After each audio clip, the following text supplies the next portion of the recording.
Eu acho engraçado, gente, que as pessoas falam, ai, você está solteira por opção? Gente, eu nunca entendi essa pergunta. Eu sempre fico pensando de como assim por opção? Porque se você for parar pra analisar, né, cara, não é bem por minha opção, porque hoje em dia eu já até gostaria. Mas, eu acho que quando a pessoa pergunta, ela quer dizer que ninguém se interessou por você. Mas eu fico pensando, gente, como assim eu daria bola pro primeiro cara, né? Tipo, eu sempre uso a expressão Zé Droguinha, né? Pro primeiro cara que, tipo assim, ó, gente, não tivesse nada a acrescentar na minha vida, só me atrapalhasse. Pra me fazer perder a paz da minha solteirice e da minha vida introspectiva dentro de casa. Cara, não faz sentido, né? Então, essa pergunta pra mim não faz sentido. Porque, ninguém se interessou por você nos últimos 6 meses? Vamos colocar esse prazo de 6 meses, né? Gente, sim. Alguém se interessou por você no último mês? Ou as pessoas demonstraram um interesse meio assim estranho? Também.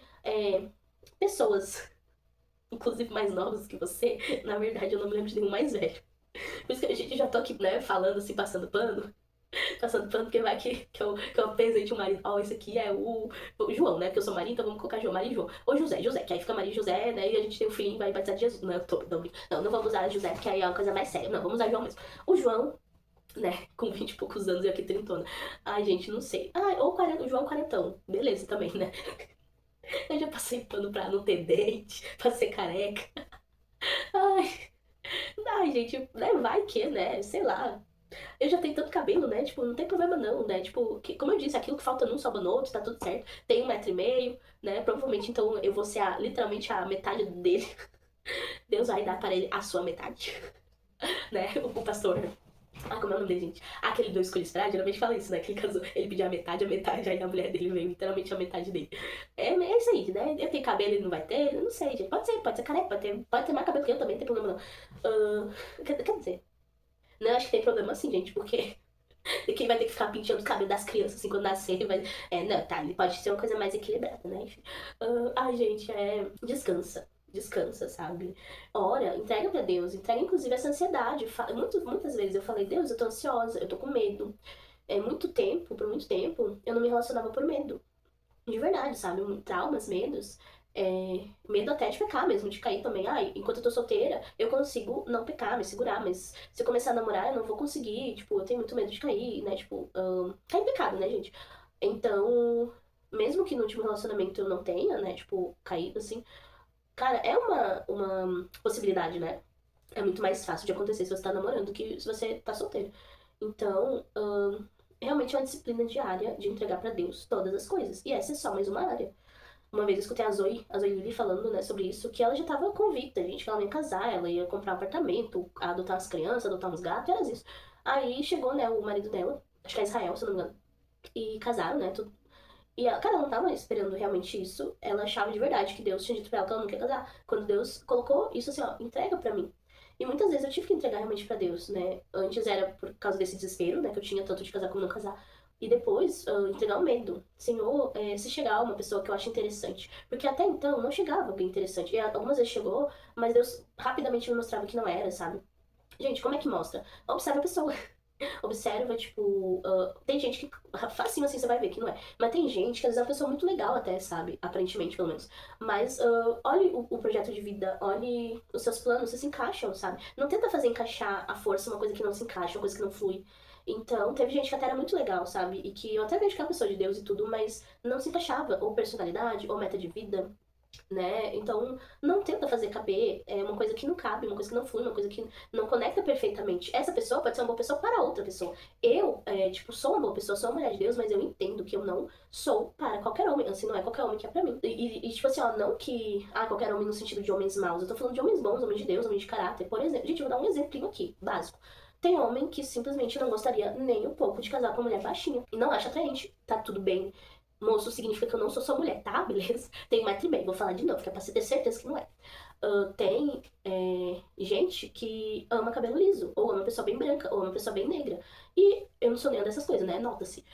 Tá tudo bem. Tem gente que ama asiática, né? Tipo, tem muita mulher hoje em dia que tá nesses negócios aí, nessas pilhas de dorama. Eu gosto de dorama, até eu vejo dorama. Antigamente eu achava todos eles feios. Ai, gente, eu achava, não me julgue. Pra mim eles eram tudo igual. Cara, por quê, gente? Como eu falei, eu sempre gostei muito do bem branco, bem preto. Eles são tipo, sabe aquele chocolate que em cima é preto e embaixo é branco? Eles são assim, eu sou literalmente o chocolate ao leite. Não, eu sou o chocolate com caramelo. Eu sou o chocolate com caramelo. Chocolate ao leite é a minha mãe. Mas, cara, eu gosto. geralmente do branco, do preto, né? E tá tudo bem. Gente, gosto não se discute, estilamento, tá tudo bem. Ai, Maria, quer dizer que você se acha feia? Não é isso. É porque eu acho. Sei lá, gente, no sentido assim de caráter, de aliança, de fé, de, né, conduta e projeto de vida, os opostos não se atraem, eles se repelem. Quem se atrai são semelhantes. Mas a questão de se sentir atraído, gente, é gosto pessoal. E neste caso, eu gosto literalmente dos contrastes. Contrastam comigo. Nesse caso, os opostos atraem mesmo. E, ou seja, seja livre. Seja livre, sabe? Descansa, seja leve, sabe? Cara, eu tenho 10 anos. Não, 10 anos é criança, bebê, né? Você devia estar brincando. Se você está preocupado e você não tem nem 15 anos, é preocupante, cara, de verdade. Vai orar em Deus, assim, pra Deus devolver a sua infância. Se você tem ali 16, 17, descansa o seu coraçãozinho. Eu entendo que os hormônios estão ali na puberdade enlouqueando.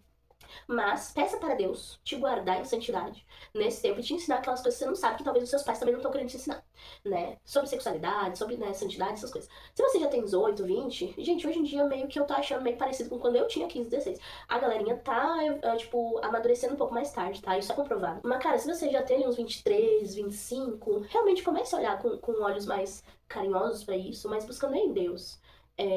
Esse descanso no Senhor. Sabe, se você tem menos de 23 anos, gente, você é muito jovem. Você é muito jovem, muito provavelmente você é muito jovem para namorar. Na minha época, até 22 anos, não era tão jovem, porque, cara, as pessoas realmente elas estão amadurecendo mais tarde. Gente, na época da minha mãe, uma pessoa de 22 anos já tava com uns 3, 4 filhos. Já tava velho, assim, já era super maduro, já era uma pessoa super velha, assim. Na minha época, a pessoa de 22 anos era adulta, mas era jovem. Hoje em dia, a pessoa de 22 anos é adolescente, sabe? A cabeça mesmo. Como funciona a cabeça. Isso é comprovado. Então, descanse, sabe? E se você já tem, tipo, a minha idade ali, né? Passou dos 30. Eu tô com. Gente, a crise dos 29. Cara, como eu tinha medo dessa crise dos 29? Porque eu tinha umas amigas, assim, sabe? E eu tinha uma que era literalmente essa. Eu vi um vídeo uma vez, não sei o que, porque quando a mulher chega aos 29 anos, ela meio que olha pro primeiro que se interessa por ela, e aí casa pra casar antes dos 30. Porque casar depois dos 30 no Brasil é quase um crime, né? Principalmente se você é crente. Por isso que eu falei, gente, cara, casa com gringo. Gente, não é conselho. Mas, tipo assim, aqui é uma coisa muito mais levada a sério. Diferença de idade, casar mais velho. Nessas coisas são vistas, assim, muito mais a ferro e fogo escrito na pedra do que. Cara, tem países, tipo, na Europa, Estados Unidos, Canadá, que isso é só um número. Teve uns guris, gente, quase 10 anos mais novo que eu, que literalmente eles se interessavam por mim. Eu ficava, moço do céu, misericórdia, você tem 20 anos, sabe? Você tem 21 anos. E a pessoa, e, tipo, tudo bem, tá? Eu não aparentava ser mais velha que eles. Não porque eu parecesse tão nova, mas porque eles às vezes pareciam meio acabadinhos, assim. Cara. Não sei, sabe? Eles, tipo, realmente não estavam nem aí, sabe? É muito incrível, é muito interessante, assim. Como é diferente. Tipo, como quando eu falo pra um brasileiro, até cristão, que. Quando eu falo pra um brasileiro, principalmente cristão, a minha idade, que eu sou solteira, a pessoa fica, em choque. Quando eu falo pra um gringo, né, tipo, eu tenho muito contato, assim, pessoas de outros países. Gente, pra eles é super normal. Eu tenho amigas gringas, né, tipo, gringa que eu tô falando é de qualquer país que não é Brasil, tá? Que tem a mesma idade que eu, até mais velha, também não são casadas e tá tudo bem, sabe? Cara, é de boa de verdade, sabe? É inclusive estranho uma pessoa com menos de 30. Cara, se você olhar nos doramas, é muito estranho a pessoa com menos de 30 se casar. Entendeu? A pessoa nem cogita, sabe? A pessoa se acha extremamente nova. Às vezes a pessoa tá com 28, 29 e nunca se apaixonou, né? Se você olhar os doramas, cara, repara, os doramas são tudo meio assim. A pessoa vai casar lá depois dos 30, entende? E tá tudo bem, e tá tudo certo, tá tudo na idade correta. Não tô dizendo, tá, que você deve casar depois dos 30. Eu conheço casais que casaram ali com 20, 21, 22 e casaram, tipo, aparentemente certo e estão lá vivendo super bem. Tem casais que parece que estão bem, mas não estão. Muito, a maioria, sabe? É vida literalmente de Instagram, mas eu conheci pessoas que casaram jovens e que eram líderes, líderes. E que o cara apontou arma na cabeça da mulher. A guria tinha, tipo, 21 anos, sabe? Cara, eu sei de histórias, assim, tipo, histórias na minha igreja, histórias, sabe, de pessoas próximas. Cara, tem história no Pisás. Então, o que você prefere? Você prefere viver uma mentira e um inferno por um tempo? Se você não for vítima de feminicídio, né? Ou você prefere ver uma verdade, mas que demora um pouquinho mais a acontecer? Cuide para que isso não seja idolatria no seu coração. Descanse no Senhor. Ele vai suprir todas as suas necessidades. Ele vai suprir todas as suas carências. Ele vai te dar realmente tudo que você precisa. Cuide para que o motivo de você querer casar seja o motivo correto, né? Tanto se você é homem, se você é mulher. Não idolatre casamento, não idolatre ter filho, sabe? Mas o relógio biológico. Cara, Deus é Deus, ele é Deus impossível. E quem disse que você não teria problema pra engravidar mesmo tendo 20 anos, 18 anos? Gente, Deus é uma adoção. Se não fosse isso, ele não tinha mandado Jesus pra morrer pra poder nos adotar, sabe? Então, cara, coloque diante de Deus os sonhos e peça pra Deus, Deus, todo sonho que não vem de ti, que o Senhor tire, mas todo sonho que vem de ti, mas que eu não tô querendo aceitar, porque não é, porque é diferentão, porque não é o convencional, não é o normal, coloca no meu coração. Me ajuda a me aceitar diferentona se precisar, diferentão se precisar. Me ajuda a ser mais eu, me ajuda a ter mais segurança de mim mesmo, sabe? Que nem eu falei, né, gente? Eu não entendo quando alguém pergunta se eu tô solteira por opção. Não faz sentido essa pergunta pra mim. Cara, sério que em 32 anos você olha pra minha cara e você não acredita que nunca nenhum rapaz me cortejou. Para cima de Moá. Para cima de Moá. Tá? Tipo, poderia ser? Poderia. E se fosse, qual o problema? Por opção de Deus que eu fui escondido e ninguém me viu. E se fosse isso? Tá tudo certo. Mas não foi o caso, não foi o caso. Às vezes eu até preferia que tivesse sido o caso. Eu teria que trabalhar um pouquinho mais na minha autoestima, né? Caso tivesse sido o caso de nunca nenhum rapazinho ter me cortejado na vida. Mas teria sido mais fácil pra eu não ter pecado, como eu, né, deixei transparecer assim no início do vídeo, né? Enfim, gente, eu, ah, eu fui uma pessoa tipo, dessas assim, baladeira, promíscua, esses negócios? Não, nunca fui. Tá? Eu me converti muito cedo. Eu tive essa época de adolescente meio desviada, né? Que eu fui com os menininhos. Mas, tipo assim, eu comparando com outras pessoas que, né, tipo, vieram do mundo, que fizeram acontecer, que tiveram relações aí, né, com, tipo, né, enfim. Não tive. Gente, mas também se tivesse tido, o cara era pedir perdão, se arrepender e não praticar mais. E deu, né?